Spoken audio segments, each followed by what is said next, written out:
जब ईश्वर सारी सृष्टि का सरताज मनुष्य को बनाया तो उसने तमाम आशीर्वाद की उस पर बौछार कर दी। प्रत्येक मनुष्य को अपने अपने खुशियों का खजाना दिया गया, पर अफसोस मनुष्य ने उस अनुपम उपहार को दुरुपयोग किया।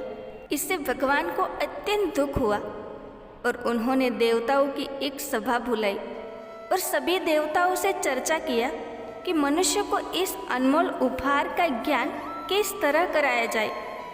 चर्चा बहुत देर तक चली। फिर एक देवता ने कहा, ये तो बिल्कुल सरल है प्रभु, आपने ही मनुष्य को ये अनुपम उपहार दिया है, मनुष्य को इसकी कदर नहीं है, तो आप इसे वापस ले लीजिए। भगवान बोले, नहीं, कभी नहीं।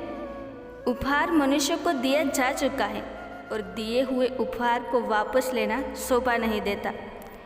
दूसरे देवता बोले, प्रभु हम इस उपहार को किसी ऐसी जगह छुपा देते हैं जिसे मनुष्य इसे आसानी से ढूंढ ना सके। अन्य देवतागण बोले, तो चलिए इसे समुद्र के बीचों बीच दबा देते हैं। भगवान बोले, मनुष्य ऐसे ऐसे मशीनों का आविष्कार कर लेगा जो जमीन की गहराइयों को भी खोद कर ये उपहार प्राप्त कर लेगा। इस तरह चर्चा चलती रही, परंतु कोई सुझाव ही पसंद नहीं आ रहा था। भगवान एक एक करके सारे सुझाव को नकारते ही जा रहे थे। बहुत सोच विचार के बाद अंत में स्वयं भगवान को एक सुझाव आया।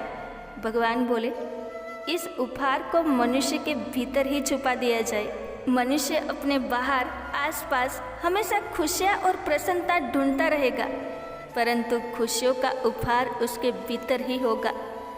केवल वही व्यक्ति इस अनमोल उपहार को पा सकेगा जो इस दुनिया को छोड़ अपने भीतर झांक पाएगा।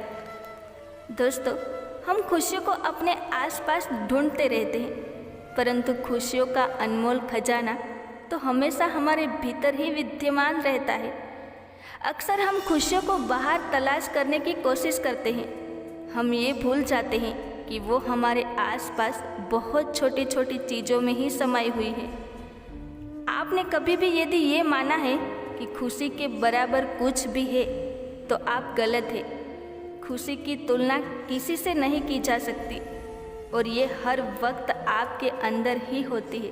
दोस्तों, हमेशा खुश रहा करो, ये सोच कर कि दुनिया में हमसे भी ज़्यादा परेशान और लोग भी हैं।